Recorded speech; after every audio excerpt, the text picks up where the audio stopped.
بسم الله الرحمن الرحيم. السلام عليكم ورحمة الله وبركاته. أهلا بحضراتكم في فيديو جديد على قناتكم كوكتيل صعيدي.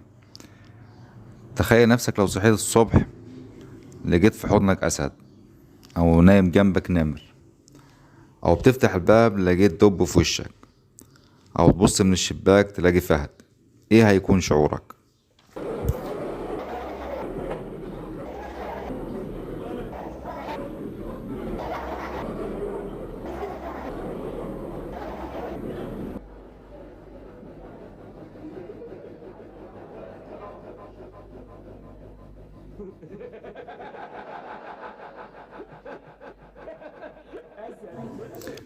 ده اللي بيعمله أسامة الدغيري المواطن السعودي بطل حلقتنا اليوم.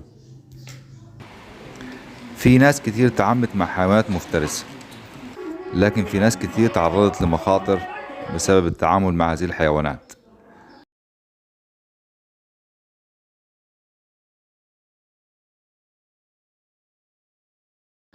لكن من هو أسامة الدغيري؟ أسامة الدغيري هو صانع محتوى على مواقع التواصل الاجتماعي، وهو مربي ومروض للحيوانات المفترسة، واللي بتعتبر الموضوع الأول لمحتواه. وولد أسامة الدغيري في محافظة القصيم، إحدى محافظات المملكة العربية السعودية، وأحب الحيوانات في طفولته، وكانت بيئته الأسرية مشجعة على تربيته. وحقق حلمه في افتتاح محمية طبيعية خاصة به تحتوي على حيوانات نادرة وأنواع مختلفة أخرى. ويعتبر الانستجرام الخاص بأسامة الدغيري من أكثر الحسابات اللي بتشعر بمتعة وانت بتشاهدها، فهي بتضم العديد من الصور والفيديوهات اللي بتجمعه مع الحيوانات. وهناك فيديوهات تجمعه مع الدبة وهو يصارعها، أو هي تعد معه الطعام. وفي فيديوهات تجمعه مع القرد، ومعاه حوالي 1,100,000 متابع، ليس في المملكة العربية السعودية فقط، بل دول الخليج والوطن العربي. وأصبح أسامة الدغيري من أكثر رواد السوشيال ميديا شهرة، وخاصة في مجال لا يوجد فيه الكثير من المنافسين. ولديه الكثير من الفيديوهات التي تجمعه مع الحيوانات التي يمتلكها، وهي تعد فيديوهات طريفة، فهم يشعرون به وبحزنه وألمه وفرحه، وكذلك يشاركونه في هذه اللحظات.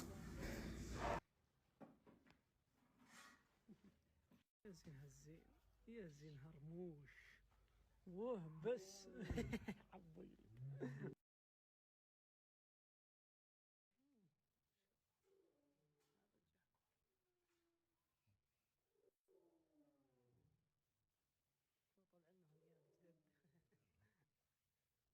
طبعا الآن يرضى، بس خلاص بدأ ما يدخل الحين ما شاء الله كبر. سبحان الخالق. ما شاء الله.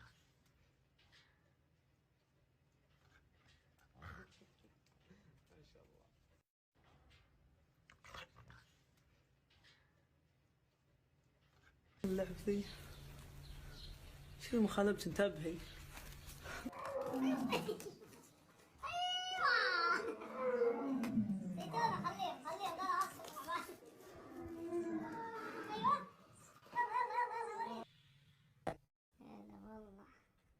بالزين زينهم يا ناس ما شاء الله. والله ابو سامة، ايش رايك اليوم بركب فريزيان؟ لا قليه يا اخي خلنا نركب، قليه.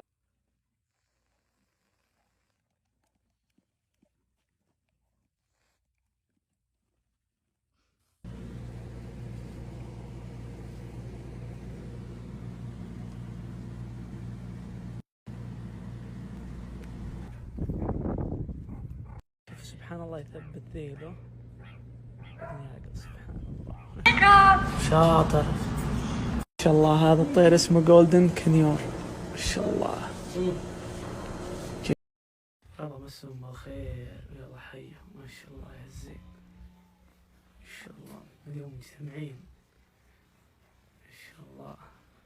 ولا طبعا كل الكلام اللي احنا شفناه في الفيديو مخالبة دايم طلعات، ده محتاج مواصفات خاصة عشان حد يربي حيوانات في البيت، هذا سود النمور. فصعب انه اي انسان عادي يربي حيوانات في البيت. احنا ممكن نربي قطة، نربي كلب، دي الحيوانات اللي احنا ممكن نربيها في البيت. إنما نمر، أسد، فهد، الكلام ده مستحيل.